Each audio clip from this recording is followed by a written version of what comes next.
Alhamdulillahilladzi arsala rasulahu bil huda wa dinil haqq liyudhhirahu 'alad dini kullihi walau karihal musyrikun. Asyhadu an la ilaha illallah wahdahu la syarika lahu wa asyhadu anna Muhammadan abduhu wa rasuluh sallallahu alaihi wasallam alladzi la nabiyya ba'dahu. Allahumma 'allimna ma jahilna wa dzakkirna ma nasina. Subhanaka la ilma lana illa ma 'allamtana. Innaka antal alimul hakim. La haula wa la quwwata illa billahil aliyyil azim. Rabbana shrah lana sudurana wa yassir lana umurana wahlul 'uqdatam min alsinatina yafqahu qawlana. Syukur kepada Allah, salawat dan salam untuk Rasulullah sallallahu alaihi wasallam. Qala Allah Ta'ala fi kitabihil karim, na'udzu billahi minasy syaithanir rajim. Bismillahirrahmanirrahim. Ya ayyuhalladzina amanu kutiba alaikumus shiyam kama kutiba alal ladzina min qablikum la'allakum tattaqun. Sadaqallahul azim. Wa qala Allah Ta'ala fi suratil ukhra, ya ayyuhalladzina amanu qu anfusakum wa ahlikum nara wa quduhan nas wal hijarah 'alaiha malaikatun ghiladun shidad la ya'suna Allaha ma amarahum wa yaf'aluna ma yu'marun. Sadaqallahul azim. Dan lindung kita kepada Allah, terjauh dari godaan syaitan yang terkutuk, dengan menyebut nama Allah yang Maha Pemurah lagi Maha Penyayang. Hai sekalian orang beriman, difardukan, dituliskan. Orang-orang Yahudi dihapusnya perintah puasa itu. Bagi kita orang beriman dituliskan, diwajibkan, jangan dihapus. Ayat ini saja tidak boleh dihapus, apalagi yang 300 ayat. Kata Allah, ibadah puasa itu telah difardukan kepada orang-orang terdahulu. La'allakum tattaqun. Kalau Allah berfirman la'alla, itu pasti. Kalau kita mengatakan la'alla, maksudnya mudah-mudahan. Kita ambil satu contoh lagi. Innallaha wa malaikatahu yusalluna 'alan nabi. Sesungguhnya Allah dan malaikat bersalawat kepada Nabi. Kalau malaikat bersalawat kepada Nabi, maksudnya mendoakan. Kalau Allah bersalawat, maksudnya Allah itu menjamin. Jadi bukan Allah berdoa di situ maksudnya. Kemudian ibadah Ramadan yang Allah perintahkan membacanya bukan Ramadan. Kalau Ramadan itu orang yang matanya sudah hampir buta. Jadi kalau ada orang marhaban ya Ramadan, itu maksudnya selamat datang sakit buta, itu maksudnya. Jadi kita membaca bukan Ramadan bapak-bapak dan ibu, tapi Ramadan dengan dua. Salah satu ibadah yang dikaitkan dengan takwa itu hanyalah puasa. Berpuasa pada bulan Ramadan yang sekarang sedang kita laksanakan. Itu salah satu dari rukun Islam. Bapak-bapak dan ibu-ibu jamaah yang dirahmati Allah, apapun ibadah yang Allah perintahkan,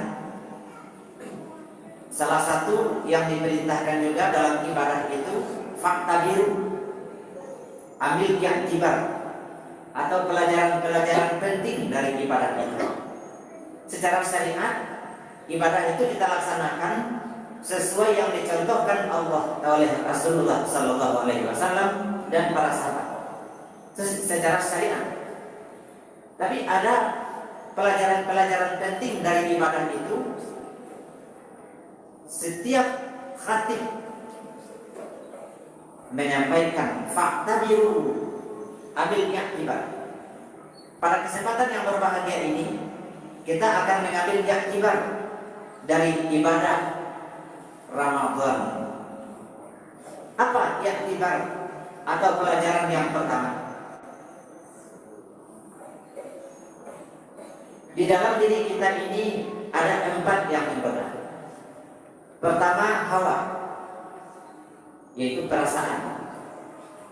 Hawa itu kalau kita gunakan untuk yang bagus, untuk masjid umpamanya, masjid jadi indah. Rumah Allah ini bagus karena hawa.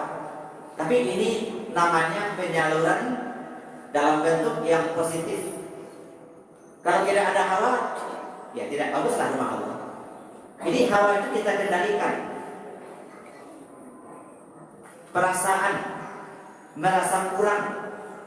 Kita boleh merasa kurang, tapi bukan yang sifatnya duniawi. Kalau dengan duniawi kita merasa kurang, tidak akan habis-habisnya sampai kita meninggalkan dunia fana. Jadi jangan kita dikendalikan hawa, tapi hendaklah kita mengendalikan hawa itu. Kaum ibu disebut kaum hawa.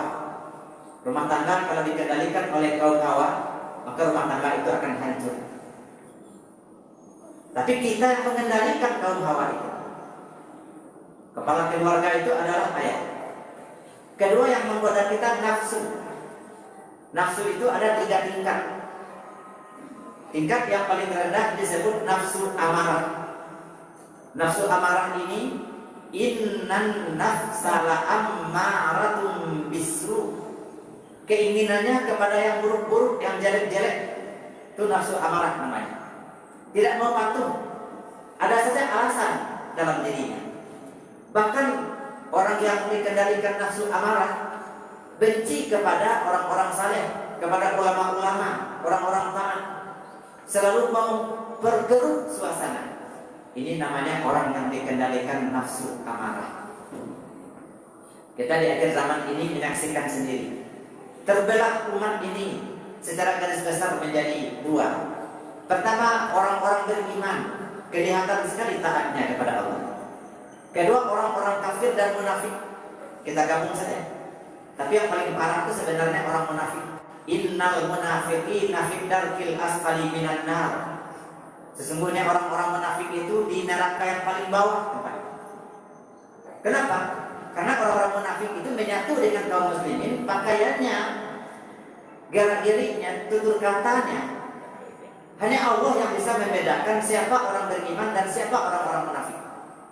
Ini lebih berbahaya dari orang-orang kafir. Jadi di akhir zaman manusia terbagi 3 secara garis besar: orang beriman, orang kafir, dan orang munafik. Innallaha ja'ala dunya salasata ajza. Sesungguhnya Allah menjadikan dunia ini penghuninya 3 macam manusia. Juz'al lil mu'minin. Ada orang-orang beriman, insyaallah kita yang hadir ini. Juz'al lil kafirin. Ada orang-orang kafir. Juz'al lil munafikin. Ada orang-orang munafik. Dijelaskan oleh Rasul, al-mu'minun, bagi orang-orang beriman dunia itu yatazawwadu, untuk mencari bekal. Kita di dunia ini kata Allah, tazawwadu fa inna khairaz zadi taqwa. Berbekallah kamu, sebaik-baik bekal adalah takwa. Menyebutnya mudah takwa itu Bapak dan Ibu. Tapi proses pelaksanaannya bagaimana? Apakah kita tambah? Kalau kita tanya semua kaum muslimin ingin masuk surga, pasti jawabannya ingin. Tapi dalam pelaksanaannya bagaimana? Ketika melaksanakan rukun Islam ketiga ini, apa yang tidak kita rasakan? Sama yang kita rasakan saat ini. Tapi orang yang berusaha menjadi takwa, mereka tahan lapar, haus, rasa ngantuk, malas beribadah. Tapi orang yang dikendalikan nafsu amarah tidak peduli dengan perintah Allah, bahkan suka melaksanakan larangan Allah. Yang kedua namanya nafsul lawamah. Nafsul lawamah ini sudah banyak kecenderungannya ada yang baik. Tapi sekali-sekali ada juga berbuat yang dilarang Allah. Ketiga, terakhir, nafsul mutmainnah. Hebatnya kita ketika akan wafat, orang-orang yang patuh itu yang dipanggil bukan pangkatnya, bukan jabatannya, tapi yang dipanggil adalah ya ayyatuhan nafsul mutmainnah, hai jiwa yang tenang, irji'i ila rabbiki radiyatan mardiyah, kembalilah kepada Tuhanmu dalam keadaan ridha dan diridhai. Nah, ini yang sedang kita usahakan sekarang. Dari nafsu amarah naik dari nafsu lawamah, dari nafsu lawamah naik menjadi nafsu mutmainnah. Memang berat perjuangannya. Di cara memperjuangkannya bagaimana? Bertahap, tapi kita berusaha melawan nafsu amarah itu. Ada orang yang tidak mau salat, tidak mau berpuasa, dia lawan itu. Akhirnya menjadi orang yang patuh, menjadi orang yang taat. Nah, Ramadan inilah kesempatan yang paling berharga pada kita. Tak satu pun manusia yang tidak berdosa, termasuk saya sendiri.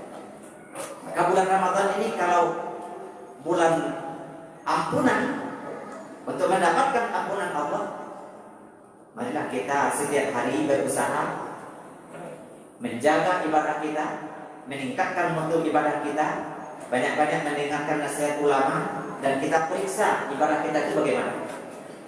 Stop kita banyak-banyak membahas masalah orang lain. Hindari berbicara lewat medsos, karena itu akan menghabiskan umur saja. Kita gunakan medsos itu untuk yang penting-penting saja.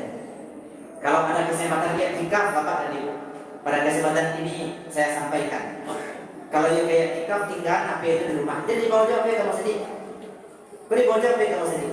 Nah, banyak itu gara-gara dalam masjid. Ya iktikaf nasib kita, umur sudah dia habiskan, waktu sudah dia korbankan, tinggalkan dunia itu. Apa salahnya selama iktikaf itu kosongkan segala hal-hal yang bersifat dunia ini, karena itu akan mengganggu ibadah kita. Jadi kepada kita pertama awal, kedua nafsu. Nafsu tadi ada 3 macam.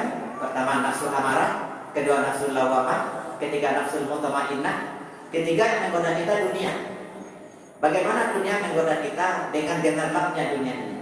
Orang yang sudah tua merasa muda dengan godaan dunia.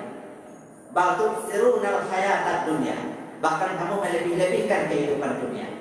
Yuhibbunad dunya wa yansawunal akhirah. Ada 5 yang disukai manusia, 5 yang dilupakannya. Satu dari yang 5 itu adalah mereka cintai dunia dan mereka lupakan akhirat. Dunia itu bagi kita sebagai alat sarana, bukan kita tinggalkan dunia itu, kita kendalikan untuk mengantarkan kita kepada kesejahteraan akhirat. Ad-dunya mazra'atul akhirah, kata Umar bin Khattab. Dunia itu kebun persiapan untuk kampung akhirat. Jadi 3 yang menggoda kita dikendalikan. Hawa, nafsu, dunia. Yang satu kita lawan, yaitu setan. Apa itu setan? S sombong, E engkar, T takabur, A ampuh, N nakal. Kita lawan setan itu. Kita yang hadir ini adalah musuh-musuh setan. Mari bertekad, Bapak dan Ibu, sampai akhir hayat kita menjadi musuh setan. Jangan kita menjadi teman setan. Inna syaitana aduun, sesungguhnya setan itu musuh. Fattakhidhuhu aduwwa, maka jadikanlah setan itu sebagai musuh. Jangan berteman dengan setan. Ibrahim bin Adham, salah seorang ulama terkenal, ketika ditanya, Abuya, kenapa doa kami tidak dikabulkan Allah? Di mana salah kami? Apa kata Ibrahim bin Adham? 10 sebab doa tidak diterima Allah. 1 di antaranya, engkau katakan bermusuh dengan setan, tapi prakteknya engkau berteman dengan setan. Setan tidak suka kita puasa, beribadah dalam segala bentuknya, kita lawan. Di saat nanti kita malas beribadah, ingat kita bermusuh dengan setan. Bangun pagi-pagi, berat setan berusaha kita tidak mau bangun subuh, tapi kita lawan setan itu. Maka begitulah seterusnya. Nafsu selalu membangkang kepada Allah, tidak mau patuh. Apa kelemahannya? dengan lapar. Maka saat ini nafsu tunduk. Ketika siang hari kita sedang lapar, tapi malam hari bagaimana? Apakah kita dengan kekenyangan itu mau lagi diperbudak nafsu?